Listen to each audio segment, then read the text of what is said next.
Hey everybody, it's Retro DM Ray. Hey, I'm coming back again for another video where I'm going to cover some more spells that are some old school favorites.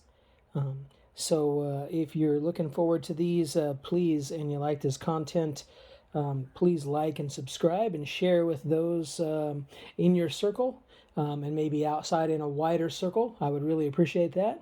We are at 414 right now. I'm pushing towards 500 to be able to do some little cool things that YouTube turns on for you when you do that.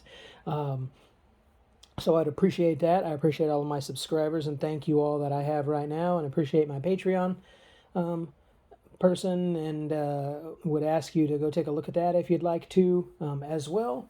And then I would just tell you that, as always, this is G-rated content. This is apolitical, asocial commentary, all this other stuff.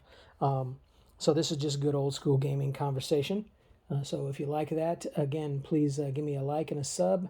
Love those thumbs up. Leave a comment. Would appreciate that. And going forward from here, leave a comment about a next spell that you'd like me to take a look at. All right, so today's spell actually goes back to circa 1978, and it might even have been sooner than that. And if it is, you can correct me and add that in the comments. I'd appreciate that.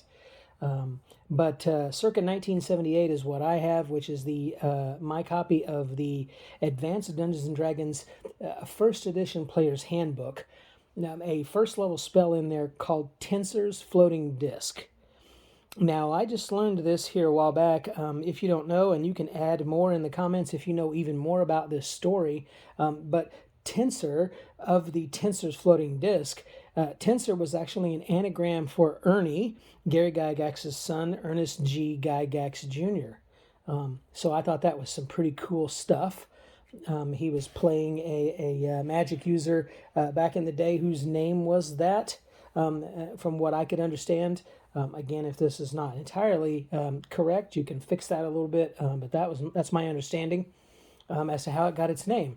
And interesting, as we follow this floating disc spell, you'll see that transition away from that named spell idea. So I'm actually going to start with the named spell in the first edition Player's Handbook, and then we're going to work our way to the second edition Player's Handbook, and then we're going to go backwards from there to, of course, BFRPG's Libram, Magica, BX, and the D&D Rules Cyclopedia, which is the conglomeration of all of the BECMI rules there for you. So we're going to kind of travel a little bit differently than we have before. All right, so first edition Advanced D&D Player's Handbook says Tensor's Floating Disc is an evocation school spell. Level 1, range 2 inches. Components are verbal, semantic, and material. Its duration is 3 turns plus 1 turn per level. It has no saving throw with a casting time of 1 segment, and the area of effect is special. It says with this spell, the caster creates the circular plane of null gravity known as Tensor's Floating Disc after the famed wizard of that appellation, whose ability to locate treasure and his greed to recover every copper piece are well known. The disc is concave, 3 feet in diameter, and holds 1,000 gold pieces of weight per level of the magic user casting the spell. The disc floats at approximately 3 feet above the ground at all times and remains level likewise. It maintains a constant interval of 6 feet between itself and the magic user if unbidden.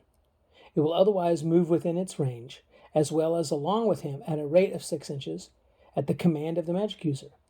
If the spellcaster moves beyond range, or if the spell duration expires, the floating disc winks out of existence, and whatever it was supporting is precipitated to the surface beneath it. The material component of the spell is a drop of mercury. All right, so let's transition to the second edition Player's Handbook, and we'll take a look at that. Again, Advanced Dungeons & Dragons second edition Player's Handbook. Again, of course, Tensor's Floating Disc. The school is evocation. You have a range of 20 yards. And so basically, like I've said in the past, when you see 2 inches in the old game, you multiply that times 10, and that's yards.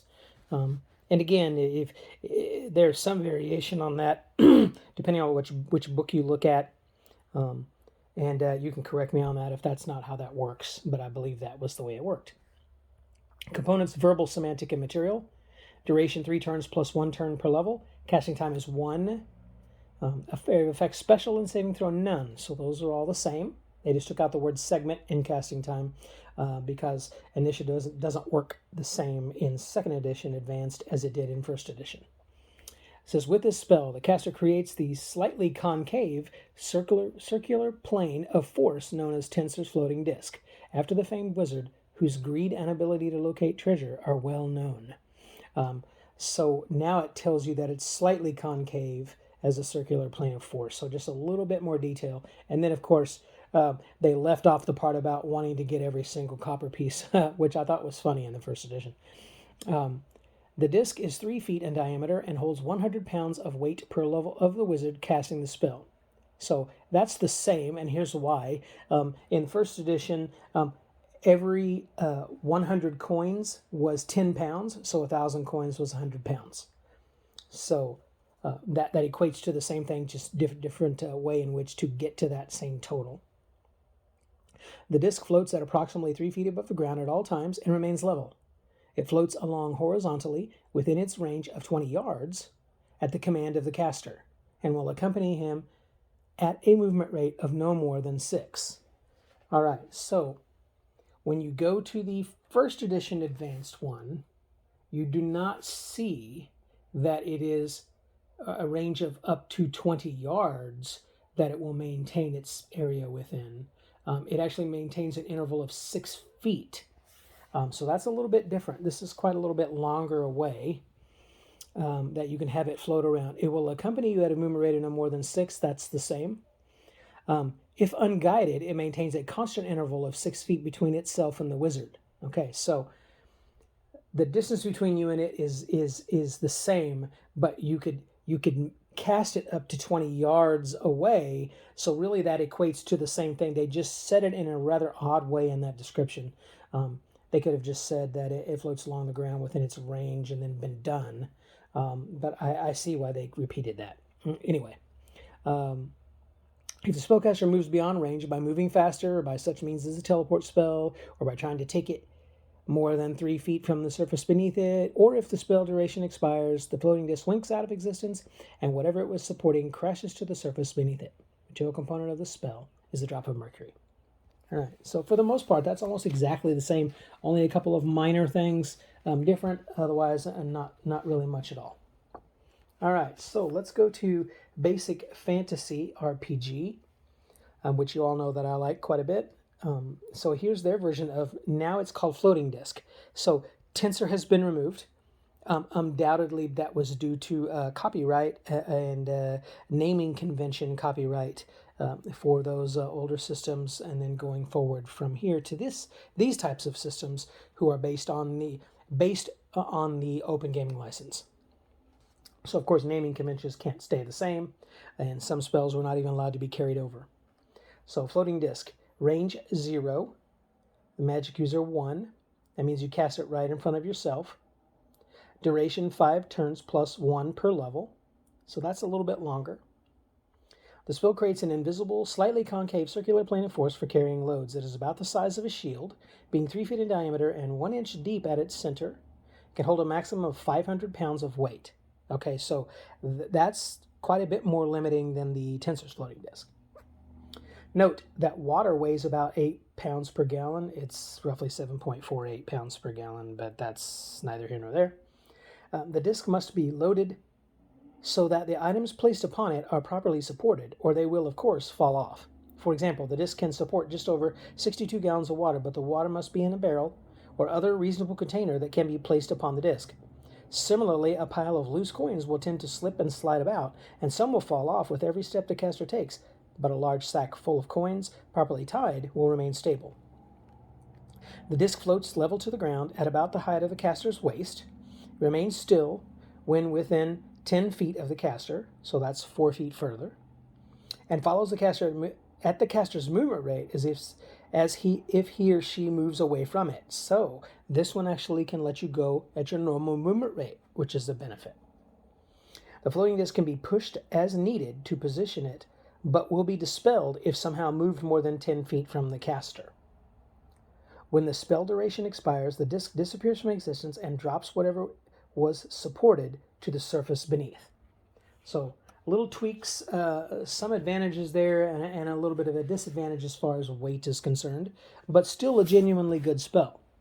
Very useful, actually, if you're in a larger party of treasure hunters, which is the way the majority of old school games were played, which were explorers, dungeon delvers, treasure hunters, seekers, those kinds of things.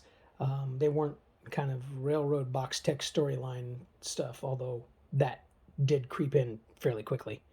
But that's not largely how we played it, at least in the beginning. So let's go to BX. Floating disc, again, no naming convention there, right? Range is 6 feet, duration 6 turns. So there isn't a per level, it's just a flat 6 turns. This spell creates an invisible magical platform about the size and shape of a small round shield, which can carry up to 5,000 coins, 500 pounds of weight. So the BFRPG is taking from the BX core here. It cannot be created in a place occupied by another object. The floating disc will be created at the height of the caster's waist and will remain at that height, following the caster wherever he or she goes. If the caster goes further than 6 feet from the disc, it will automatically follow with a movement rate equal to the caster's. When the spell duration ends, the floating disc will disappear, suddenly dropping anything that was on it. So BFRPG, BX, almost exactly the same, with the exception of the difference in duration there. All right, and then lastly, I'm going to take a look at floating disc here in BECMI. Again, you are minus the tensor's name. Again, that was no doubt a copyright-related thing, or something that Gary didn't want in there. I don't know how that particularly worked out. So anyway, it's just called floating disc with a range of 0, duration 6 turns. That's BX. Effect, disc remains within 6 feet. And that's BX, BFRPG again. The spell creates an invisible, magical, horizontal platform about the size and shape of a small shield. It can carry up to 5,000 coins, 500 pounds. It cannot be created in a place occupied by a creature or object. The floating disc is created at the height of the spellcaster's waist and will always remain at that height.